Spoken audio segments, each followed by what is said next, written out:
Welcome, everyone, to Creating a Family. Talk about foster, adoptive, and kinship care. I'm Dawn Davenport. I am the host of this show, as well as the director of creatingafamily.org, which is a national nonprofit. Today, we're going to be talking about the child welfare experience from the birth parent's perspective. We'll be talking with Dr. Darcey Merritt. She has her master's and PhD in social welfare from UCLA. She has worked in both the private and the public child welfare systems, and she is a professor at the University of Chicago School of Social Work. Welcome, Dr. Merritt, to Creating a Family. Thank you. Thank you for having me. I'm happy to be here. On this show, as well as in all the resources that our organization, Creating a Family, puts out, we talk a lot about child welfare in the context of the children, as well as the resource parents, both foster, adoptive, and kinship. But, we really haven't talked as much about the experience of birth parents within this system. Mm-hmm. I don't think we are unique in that, but I do think it's a significant oversight. And I wanted to start by asking kind of almost a basic question. Our audience is, as I said, foster, adoptive, and kinship parents, as well as the professionals who support them. That's our mission statement. That is our buzzline. Why is it important for our audience to understand the perspective of the parents of children who are in foster care? I think it's critical because they are their birth parents and they are their biological kin. And a lot of trauma comes along with being engaged and impacted by the child welfare system, particularly when one's children are taken and placed in out-of-home care. So I think that it would go a long way for the resource parents to understand the experiences of the parents of the children that they're caring for.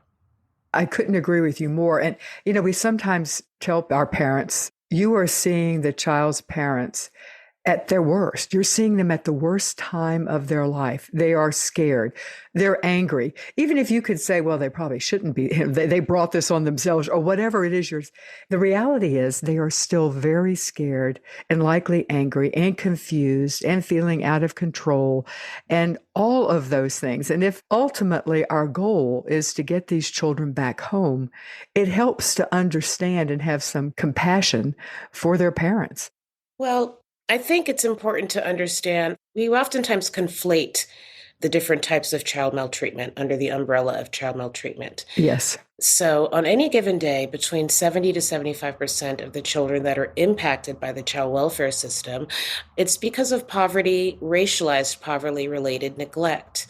And those are the parents and the children that I pay attention to. I don't study physical abuse or sexual abuse. So the bulk of the parents that I interact with are involved with the system, and I'll talk a little bit about that word involved in a minute, but they are impacted by the system because they don't have the resources they need.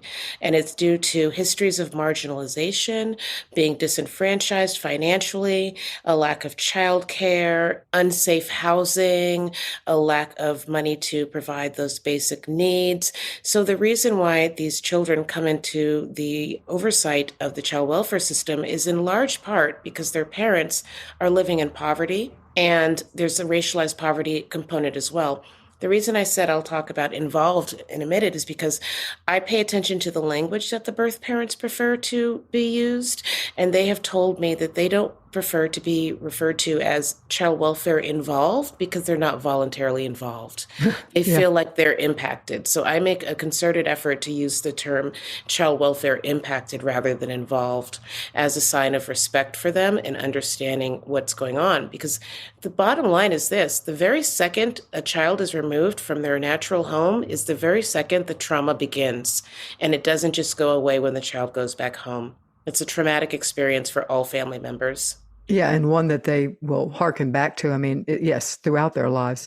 So what is a typical scenario? I'm not even sure there is such a thing as that, but of how a parent finds themselves impacted or connecting with the child welfare system? In large part, supervisory neglect is the most prevalent form of all of the types of neglect, and that refers to parents not having childcare for their kids or inappropriate childcare. A lot of my parents come into the oversight of the child welfare system because they've gone to work, because they've had to pay bills and buy food, and they had to leave, say, a little one home with the teenage child, something like that. Mhm. So, supervisory neglect is the most prevalent form of child neglect. And this mandated reporting process is also quite problematic because calls are being made when there could be other solutions to really help that family and avoid beginning the trauma of child welfare system surveillance. Okay, so somebody calls and makes a report. Often you're saying supervisory neglect. We often say that neglect is often masquerading as poverty or vice versa, that the two are intertwined. So at that point, somebody makes a report and there is an investigator that comes out. This changes, obviously, by states and even sometimes within counties.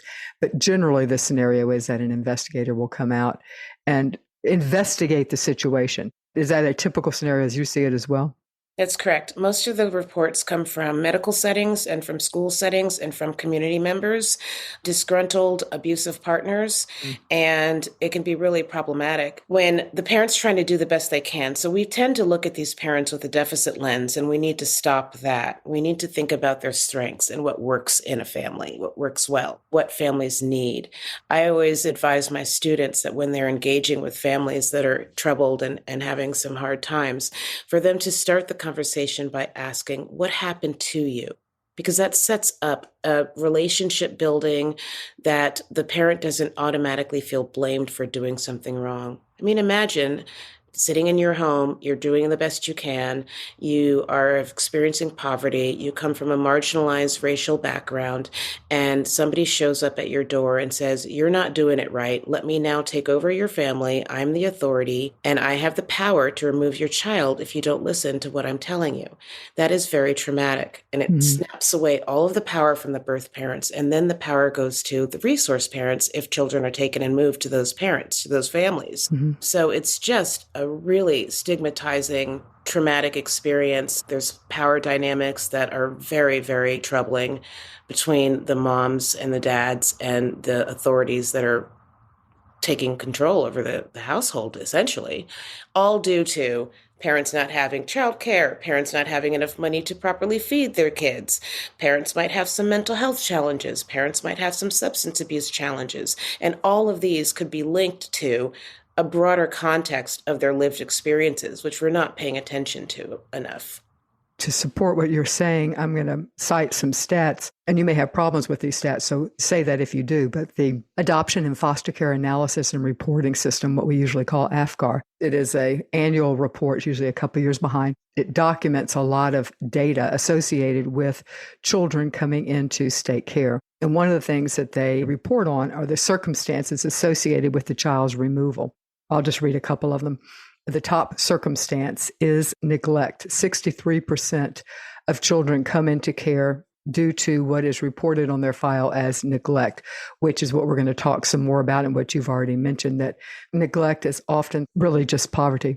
Drug abuse, 36% of this is the latest. I'm reporting from the latest. Drug abuse from the parents, 36%. Caretakers' inability to cope, 14%. Physical abuse, 12%. And this goes to the point you made earlier. I think a lot of times the lay public automatically assumes that children come into care because of abuse, and that actually is, well, according to this, only 12%. Housing issues, which you mentioned, 9%. And then parent incarceration, 6%. Alcohol abuse, 6%. So anyway, anything you want to say about the AFGAR and their reporting? Well, I'm really familiar with that, and there are different national reporting mechanisms, so they vary according to the way in which they collect their data. What I need to say about that is every single thing that you just mentioned should not be a punishment. Parents should not be punished for having experiencing all of those things. Mm-hmm. So we need to look at the context. We need to think about the etiology of these problems instead of just blaming parents, because the system was set up to protect children from harm, right? Mm-hmm.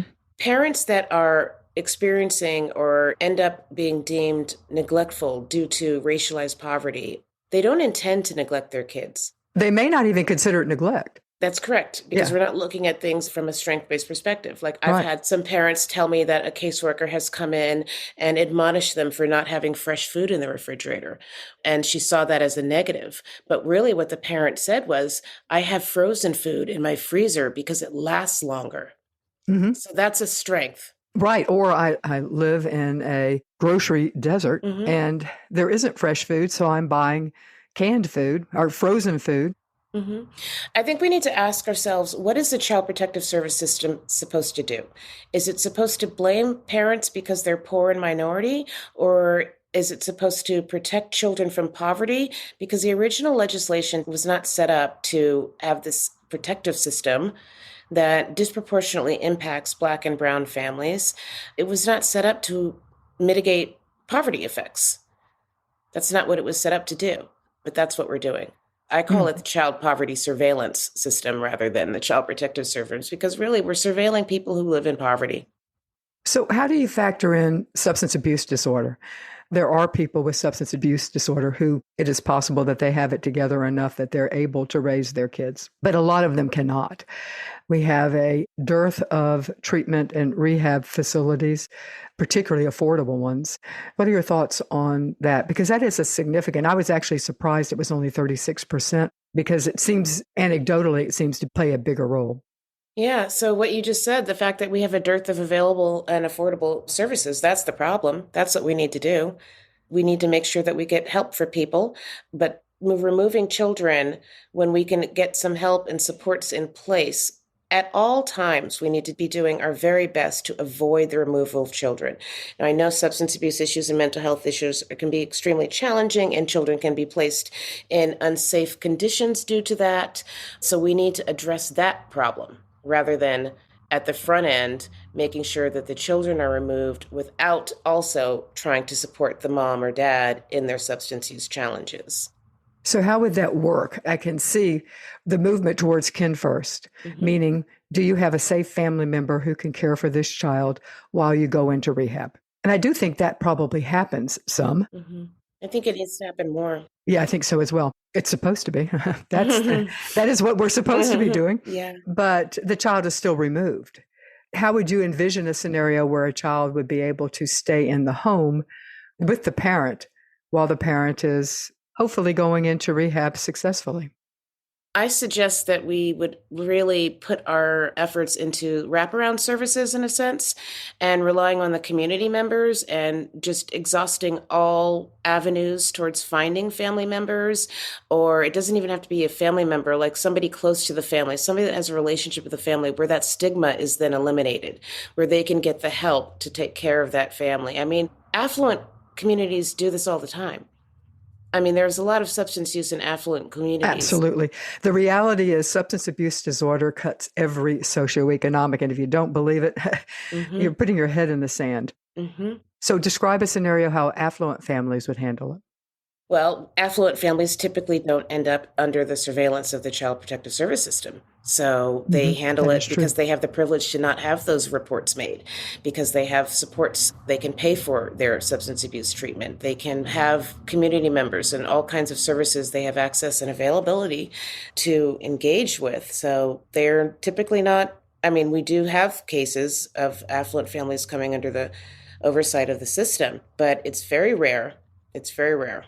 Yeah, and one interesting thing, this is tangentially connected, but if you look at what families, what mothers and newborns are tested for the child having been exposed prenatally, Hmm. it's Black and brown families are significant, and poor families, I should say. I think it is a huge socioeconomic because I live in an area where there's a lot of poverty, regardless of race. Hmm. And it is poor families and Black and brown moms and infants, newborns, who are tested more often. And we know that substance abuse disorder, in fact, alcohol abuse, is Hmm. significant in 30-something-year-old white women. Hmm. But we can't really test for alcohol exposure at birth. But those moms are not being tested. It's called racism. That's what this is. It's called racism. Black and brown families are surveilled differently because of their minoritized status and their experiences with racialized poverty. So we look at poor Black and brown children differently than we look at poor white children. And so they're going to hospitals and healthcare centers where the norm is to immediately think that this parent has done something wrong and to test the child and put them under that type of surveillance from day one. We've been doing it for decades and decades and decades. Let me pause for a moment to welcome our new listeners and to say a warm thank you to our continuing listeners who are returning this week. We really do appreciate you. And I also want to point out that if you subscribe to the Creating a Family podcast, you will have access to a huge library of past recordings. We've been doing this for over 16 years now. And we have interviewed every expert you could possibly imagine, some who are no longer with us and some who are continuing to influence this field. So you can go through, we make an attempt when we are titling a podcast to make the title reflective of what it covers. We don't use the cutesy type titles. So you can go through the library and just look through the titles and get a feel for whether or not this is something that you would want to listen to. So that's a benefit of subscribing to Creating a Family. So please do that and let your friends know about the podcast as well. Thank you. Okay, I want to talk now. What rights do parents, and by parents I mean birth parents, have within the system? An investigator shows up at their house. The child, let's say, is removed at that time. Very often the child won't be removed exactly at that time, but they are impacted by the system. They are having people come into their house. They're usually told they have to change certain things, sometimes before the child is removed, and if the child is removed, certainly after the fact.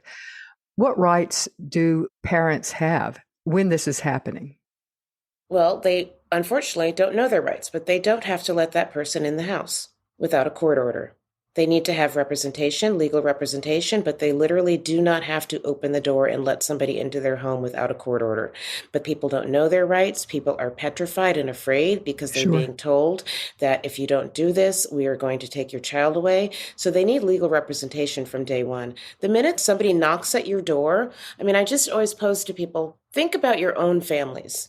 And what if someone just showed up and knocked at your door and said, I need to go through and I need to strip down your child and check them for bruises. I need to check your refrigerator and the cleanliness of your house. What kind of intrusion is that? Mm-hmm. That's an intrusion. So obviously parents are going to be very upset. And then it also impacts the family dynamics because after a while, children see these outside authority figures coming in and telling their parents how to raise them. So that sets up a bad dynamic in terms of the parent being able to take care of their child. And then children become weaponized against the parents and threaten to call CPS if mom and dad won't let them go to the party. Yeah, that does happen sometimes as well. Another thing that I want to talk about is that let's say the child is removed, placed with grandma or placed with a non-related foster home. The parents are given call different things, but let's just call it a plan.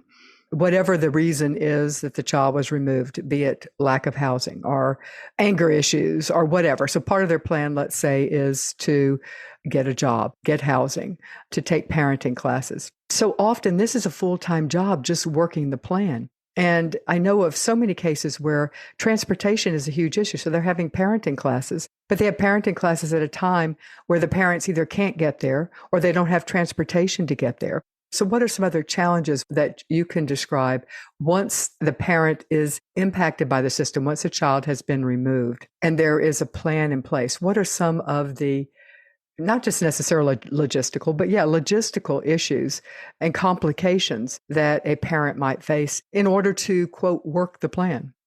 You hit on it all. There's a huge transportation problem, a lack of just unstable work as well. Parents a lot of times work non-traditional work hours, so they might do shift work or weekend work and need childcare at times when childcare isn't available.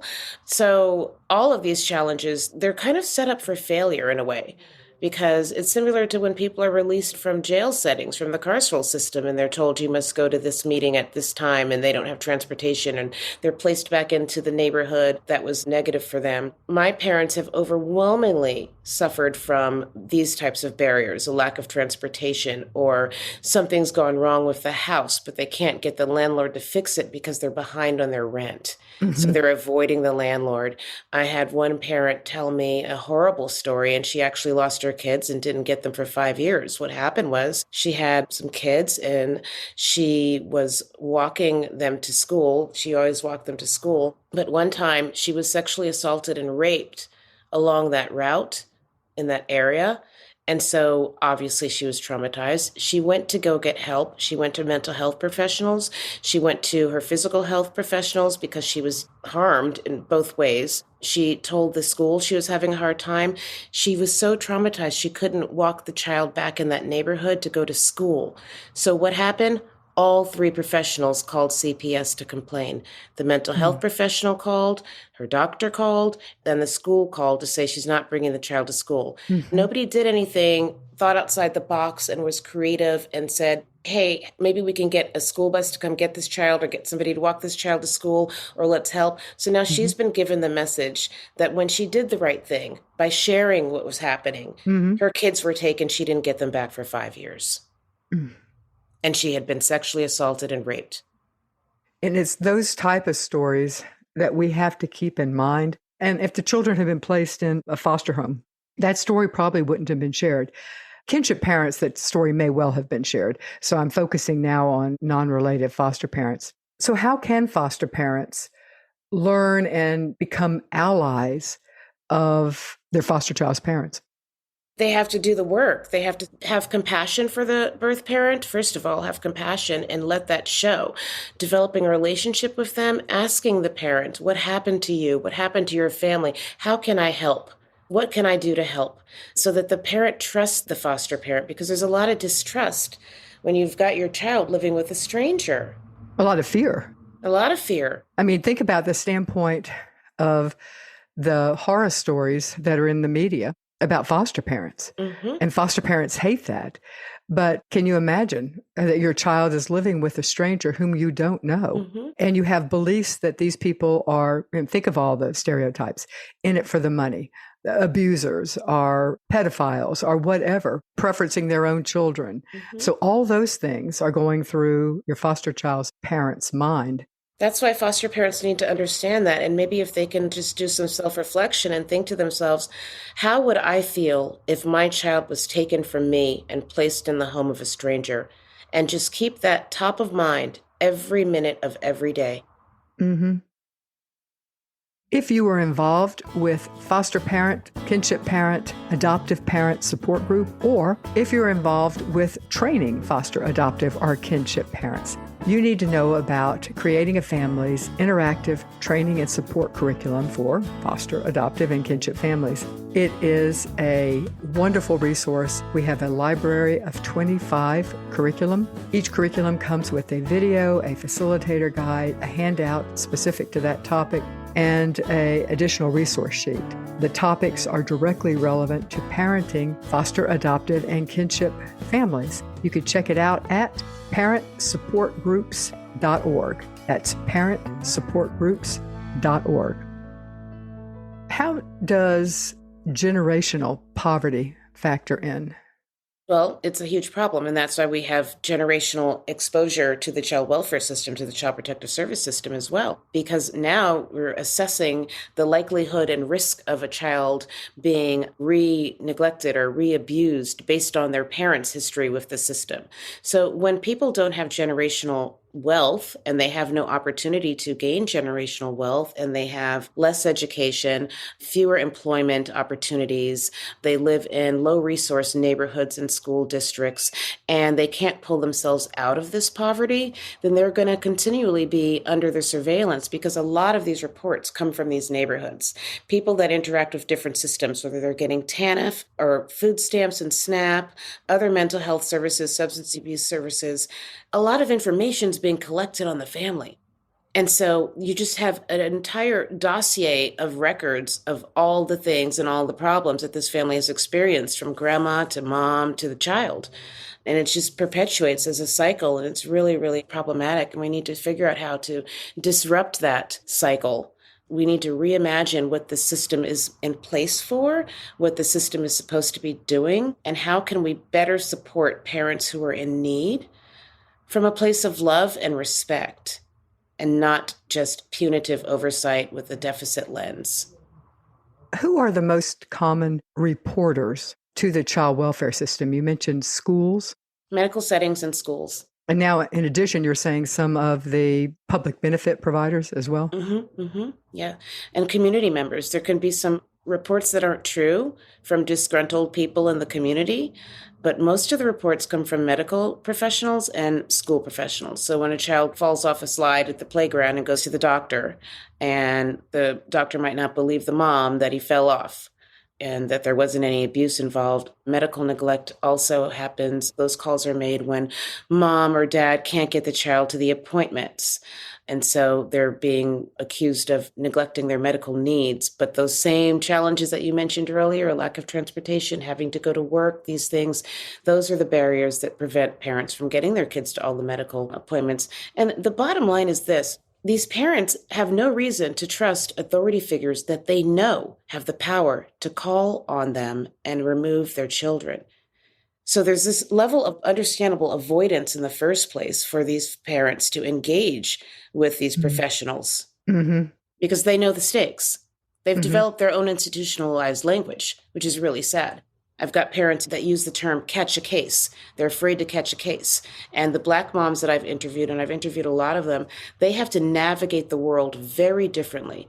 They have to keep receipts. They have to, when I say that, I mean they have to have all documentation that they took the child to this appointment, that they went to this therapy session or this play group, or they did all these things according to the plan that you mentioned earlier. So that in itself is exhausting. I don't have to do that. I don't have to walk around and keep receipts of everything I do with my family because somebody's going to come check on me. And if I don't comply, I possibly can have my entire family uprooted and dismantled.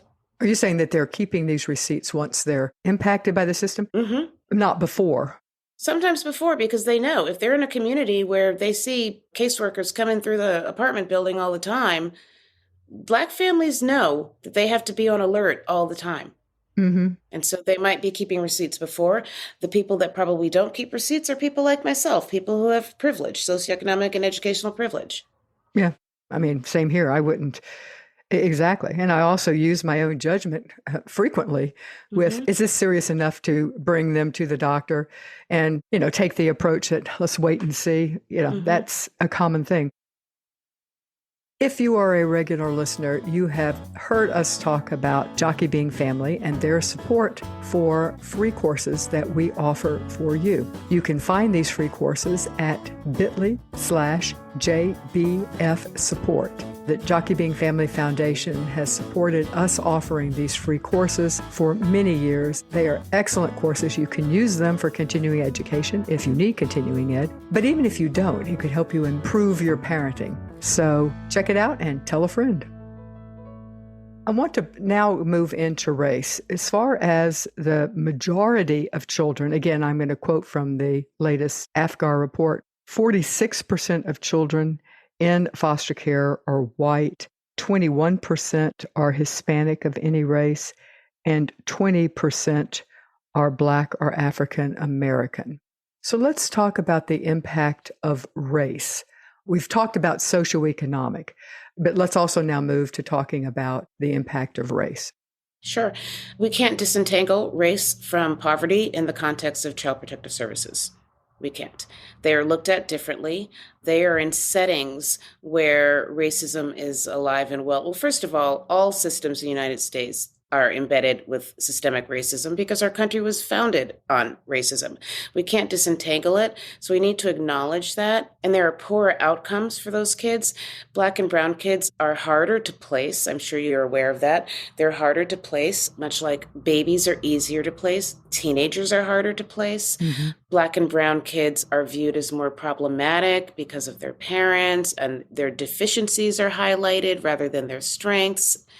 We can't disentangle it. And so racialized poverty basically refers to minoritized populations that are judged differently in their low socioeconomic status based on their race. And it's how the racism manifests in the decision-making processes, the decision to make the phone call to report, the decision to investigate, the decision to place the child, the decision to keep the child there, the decision to remove the child back. You cannot disentangle one's implicit bias that we don't check often at all. It's really difficult to do so. But one of the things that we've neglected to do is honor the lived experiences and the perceptions that these parents have. If they're feeling that they've got perceived racism, we need to honor and listen to their lived experiences. But yes, there is racism throughout because the system is set up that way. Black people are surveilled a lot more. And I think the important thing is not to look just at the racial percentage of children in foster care, but to look at how that is proportionate to the percentage of those children in our society. Yeah, because the Black children, there's huge disproportionality. Black kids have the most racial disproportionality in the system. And after that, it's Native American, American Indian kids. And we neglect those kids as well to pay attention to how they're so prevalent in the system as well. Mm-hmm. And likely also, I would probably say Hispanic kids as well. It varies with the Latinx kids. White kids are underrepresented, Black kids are overrepresented. So I think it's a 15% rate there.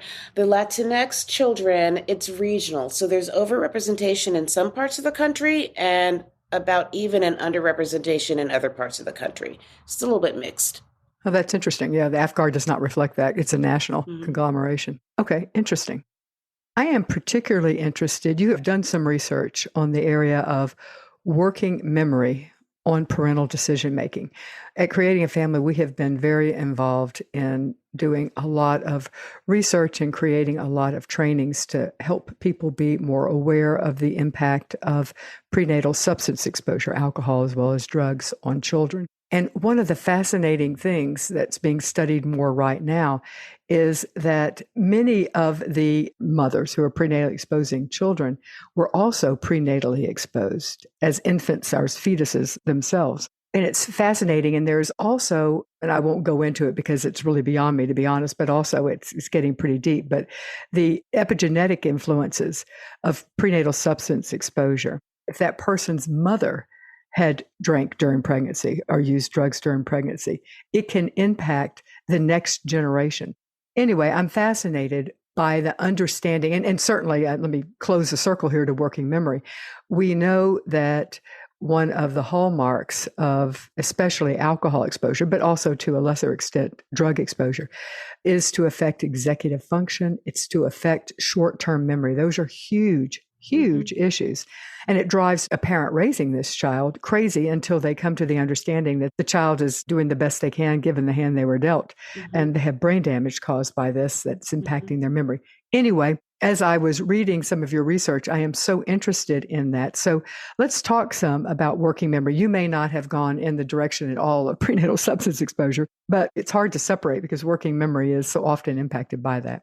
Yeah, so I don't dive into prenatal substance abuse exposure specifically with my current work. However, when I talk about working memory, I'm talking about it in the context of how people make decisions. So it's a decision-making analysis that I'm implementing. So think about if you have a constant experience, continued experience with CPS, for instance, and let's say you were investigated a year ago and then the case went away and everything's fine, but then you were investigated again, you're going to remember these experiences. Oh, yeah. How could you forget them? Right. Of course. So these are going to directly impact the decisions you make. So what I'm trying to understand is how the CPS exposure and how they're impacting parents goes directly to their intention to do a particular behavior and whether or not they do that particular behavior. So for instance, a vignette that I use in my most recent study is we ask parents to imagine themselves with 3 children and they're under the surveillance of the system and they need to take an extra shift at night in order to pay rent. They've gotten an extra shift at work and they need to take the shift, but they'd have to leave the child, the small 4-year-old home with an older teenager child. What would they do? Would they take the extra shift and be able to pay rent and risk getting in trouble for supervisory neglect, for inappropriate supervision by leaving the kids at home? Or would they not take the shift and then risk being homeless and not being able to feed your child?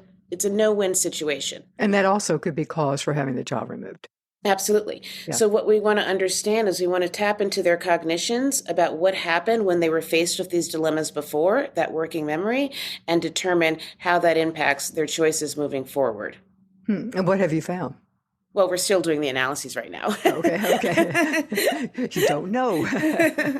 So no, I have 112 respondents. And so there's more pieces to this whole study, but we have to do, it's called a dominance analysis. I won't get into the weeds, but it requires asking parents to remember who would approve of a particular decision that they would make. Why would they approve of that decision? And so we're doing a count of their cognitions to find out how it applies to their choices and their behavioral choices. Oh, that's fascinating. Well, I would like to read that when you have your analysis and it's published. I'm really excited about it. I have other things published, but this particular part, this is phase 2, and we've collected all the data now. So now we're in the midst of the analyses, and I'm very excited about it. It's a lot of rich data because I want to be able to say to the Child Protective Service System, to parents, community members, these parents are making a decision based on experiences they've had with these oversight authorities. And we need to understand that they're making decisions based on their experiences living in poverty, based on their experiences with racism. It's all intertwined. And I suppose that the bottom line is that they're not making these decisions with the intent to put their child in harm. Absolutely not. Yeah. What you're saying is that they're very often making a decision that they think is in the child's best interest and might be long term. That's correct. So, parting words here. You're speaking to an audience of foster, adoptive, and kinship parents. What do you want them to know? What's the take-home message here for them? I would say the take-home message is that they need to approach birth parents with the most respect possible, and they need to not blame parents for conditions and contexts that have been completely outside of their control that led them to being under the oversight of the Child Protective Service System. Find out what the allegations were. Think yourselves, what could have been done? What would you have done differently to mitigate whatever problems and challenges that parent's having? And then have compassion that they were unable to do that and that they got caught up in the system that's quite punitive at the end of the day.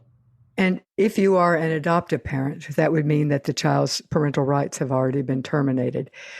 Understanding the child's birth parents is crucial for you to set an intention for that and a model for that child. Mm-hmm. Genetically, these are their biological parents, and having compassion and understanding for them is just crucial for that child's identity. Mm-hmm. So I would say that for foster parents, obviously, because the goal is reunification. So what you say makes sense. But even if reunification is no longer the goal, mm-hmm. your child is viewing themselves based on how you talk about their parents. Well, yeah, adoptive parents, foster parents, kin parents, all the parents need to, every day, I can't reiterate this enough, always remember that that child loves their parents. Yes. It doesn't matter what the parents were doing. The child loves their parents, mm-hmm. and they have been removed from their parents. And it is traumatic on a daily basis, even if they're functioning well and thriving, mm-hmm. so to speak. They will always live with the fact that they have been removed from their biological parents. And if we can kind of put ourselves in their shoes, again, I'll go back to compassion and respect. If we can understand the trauma that this is for all family members, then it brings us a little bit closer to at least engaging in a more healthy relationship, a helping relationship with the birth parents and with the extended family members as well, because we need to have community support for parents and families that are struggling. Mm-hmm. Beautifully said. Thank you so much, Dr. Darcey Merritt, for being with us today to help us have a better picture of the experience of our children's parents, especially as they are impacted by the child welfare system. I truly appreciate your time. Thank you so much for having me. Thank you. Thank you, Children's House International. They are a supporter of this podcast as well as the mission of creating a family. Children's House International is a Hague-accredited international adoption agency. They currently place children from 14 countries, and they place these kids with families throughout the U.S. Children's House also provides home study services, and if you are interested in international surrogacy, they can provide consulting for that as well.